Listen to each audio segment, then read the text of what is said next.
حضرت مریم علیہ السلام کی جو والدہ تھی نا، جناب مریم کی والدہ، ان کا نام تھا حضرت حنانہ. جناب مریم کی والدہ کا نام. حضرت حنانہ نے منت مانی تھی اللہ کی بارگاہ میں کہ جو میرے حجاب میں بچہ ہے، جب یہی بچہ میری جھولی میں آئے گا تو میں اسی بچے کو بیت المقدس اللہ کے گھر کی مجاوری کے لیے وقف کروں گی. منت مان لی کہ جو میرے حجاب میں بچہ ہے، جب یہی بچہ میری جھولی میں آئے گا تو اس کو بیت المقدس کی مجاوری کے لیے وقف کروں گی. تو پھر زمانے سے پوچھو نا، ہمیں کافر کیوں کہتے ہو؟ اگر منت ماننا بدعت ہوتا تو اللہ پوری کیوں کرتا ہے؟ اگر منت ماننا بدعت ہوتا، شیعہ سنی بیٹھے ہو، تو اللہ پوری کیوں کرتا؟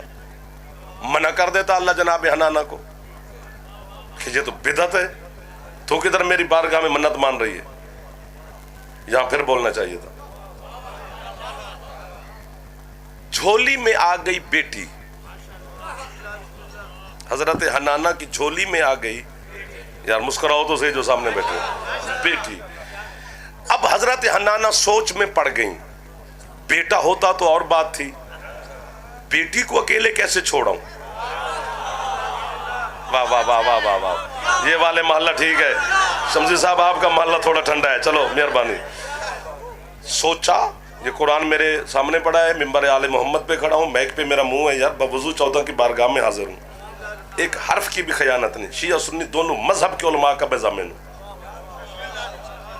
علم علم ہوتا ہے، علم کا مذہب نہیں ہوتا. ادھر سوچا حضرت حنانہ نے کہ میں کیسے چھوڑاؤں. فہاتفا بہاتفن، ہاتف غیبی سے اللہ کی صدا آئی، حنانہ تو اپنی منت پوری کر، مریم جانے اور میں اللہ جانوں. یوں حضرت حنانہ نے جناب مریم کو اٹھایا، ابھی دنیا میں تشریف لائی ہیں، منت پوری کرنے کے لیے چل پڑی کہ بیٹی کو چھوڑاؤں. اب حکم بھی ہو گیا. کوئی 10 12 20 25 مہینے کوئی دن نہیں گزرے، ابھی دنیا میں آئی ہیں، اور یوں اٹھا کر نہ جناب حنانہ بیت المقدس کی طرف چل پڑی.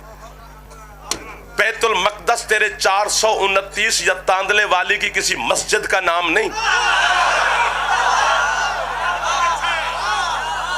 قبلہ اول ہے، جس کی طرف پہلے، کعبے سے پہلے جس کی طرف رخ کر کے سارے مسلمان کلمہ پڑھنے والے جو انبیاء کی پہلی امتیں تھیں، وہ سارے اسی کی طرف رخ کر کے اللہ کی عبادت کرتے تھے، جس طرح ہم کعبے کی طرف رخ کر کے کرتے ہیں.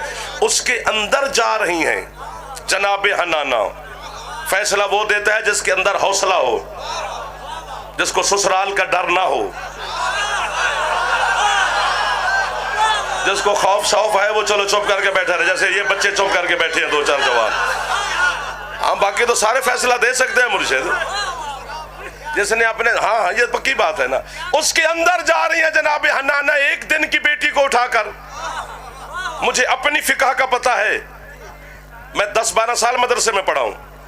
میں اپنی فقہ جعفریہ کا مجھے پتا ہے کہ میری فقہ میں، اشارہ بہت بڑا ہے جی اور کمال کے لوگ مل گئے، میری فقہ میں میری ماں کو حکم ہے کہ وہ بچے کو پیدا کرنے کے بعد پورے 10 دن جو گلی کی مسجد ہے نا اس کے اندر بھی نہیں جا سکتی. میری ماں کو حکم ہے کہ بچے کو پیدا کرنے کے کم از کم 10 دن تک محلے کی مسجد کی دیوار کو بھی چھو نہیں سکتی. یہ ایک دن کی بیٹی کو اٹھا کر حضرت حنانہ مسجد میں نہیں جا رہی، بیت المقدس کے اندر جا رہی ہیں. کسی کو اعتراض نہیں، سارے خوش ہیں، قرآن گواہی دے رہا ہے، اللہ قصیدے پڑھ رہا ہے، سارے خوش ہیں نا. پورا پنڈال بول پڑا تو ٹھیک ہے، ورنہ مصاحب پڑھتے ہیں جی. میں نے پہلے بھی کہا کہ گواہی دوں گا.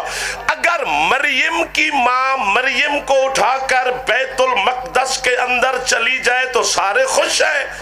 علی کی ماں کعبے میں آ جائے تو پھر اعتراض. اور پھر اللہ نے اسی وجہ سے آج تک وہ نشان رکھا ہوا ہے.